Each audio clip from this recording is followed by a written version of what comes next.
Since World AIDS Day 2006, the United States government awarded 56 cooperative agreements to community and faith-based organizations through the New Partners Initiative. At the end of project meeting in January 2012, a selection of grantees and U.S. government representatives spoke to us about their experiences. Here is their story of innovation, partnership, and capacity building. When I started, I was a doctor. I was basically dealing with treating patients, and then suddenly I was given the opportunity to be a program manager for PEPFAR. So I was actually lost because all I knew was to deal with patients, treat them, and the like. But when it came to managing programs, I was at sea. I actually didn't know what to do. But I was very happy that when the NPI project came along, it came along with a capacity building component to it, so that I, as a project manager, was able to learn so much in terms of how to manage the program, etc. So I can say that I was very happy with the capacity building component of the whole project. What I would say NPI has left behind at AMOLT is that NPI project has actually been a turnaround. It has been a historical milestone for our organization. It is one project that has actually brought in new positive changes. We have learned a lot from this project. We have acquired immense skills that were not there before, and it has helped us improve in all fronts and actually open up very many new opportunities to other donors.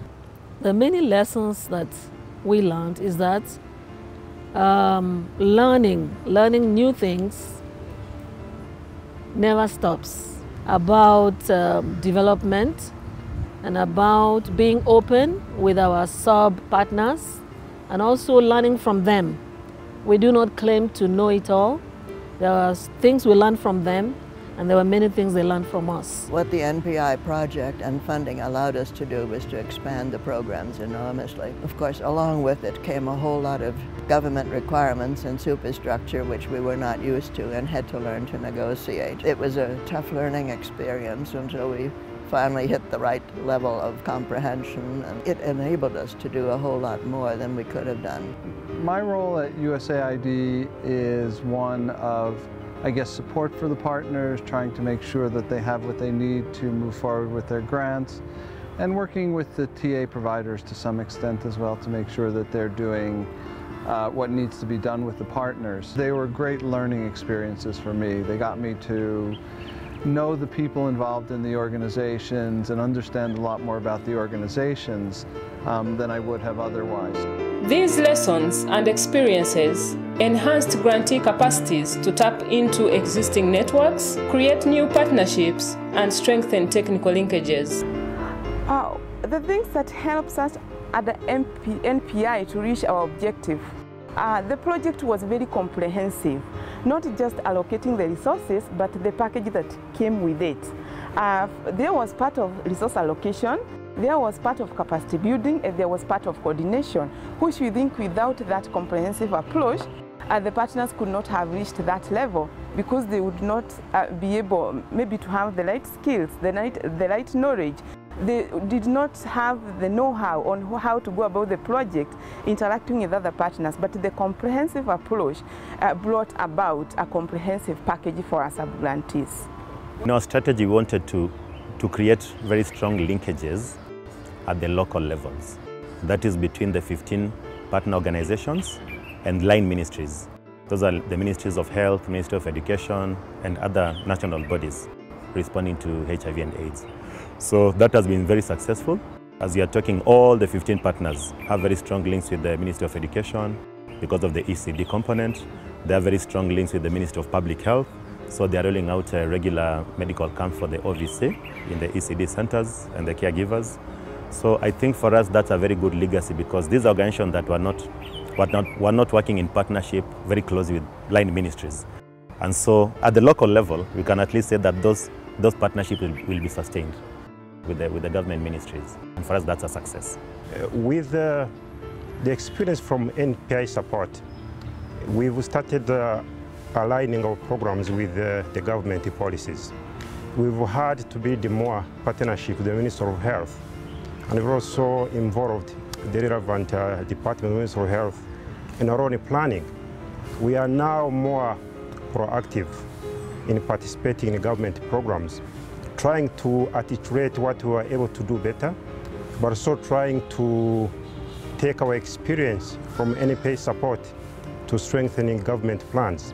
So we believe that we are now more positioned to work with the government.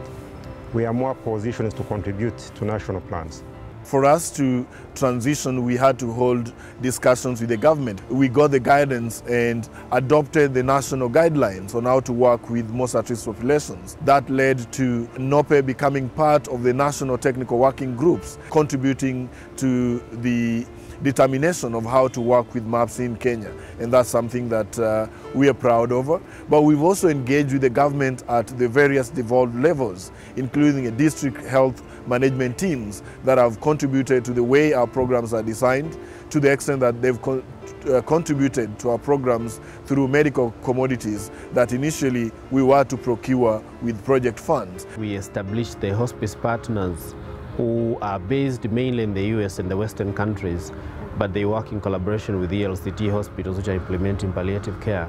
And I think at the end of the day, they will manage to bridge some funds to help them sail through even without the significant funding we are getting from NPI. With positive transformational experiences, NPI grantees are confident of their future contribution to the HIV and AIDS response. There are such a diverse group of organizations. For me, it's been such a learning experience. The unique histories of organizations before NPI, the cultural differences and how the boards run. Just one organization has so many contributions to make in histories even within themselves. So just learning how different groups and different countries operate and do development work has probably been the most enriching part of the experience. Yeah. We are quite a new organization, but we have been growing rapidly. But you see, our systems and structures needed change. We do not have clearly defined procurement and finance manuals, but now we have reorganized finance team and procurement team with clearly defined finance and procurement manuals. The legacy the NPI that is going to leave is the organizational transformation that we have had. We have had an experience of overhauling our M&E system up to and including looking at our indicators, looking at the ones we need and those that we do not need, looking at our data collection, actually developing our own data collection tools, going out there to the field with our sub-partners to train them on how to collect data, and most importantly, being able to make use of that data to be able to make some program decisions. We have been able to come up with a strategic plan. We used to have work plans developed based on an RFA in the newspapers. We are driven by wind. We know where we are heading, we know what we have planned, and we also know what we intend to achieve, subject to resource availability. And even when the resources are not available, we also know the ways and means we can maneuver through in order to achieve at least part of what we have planned to achieve.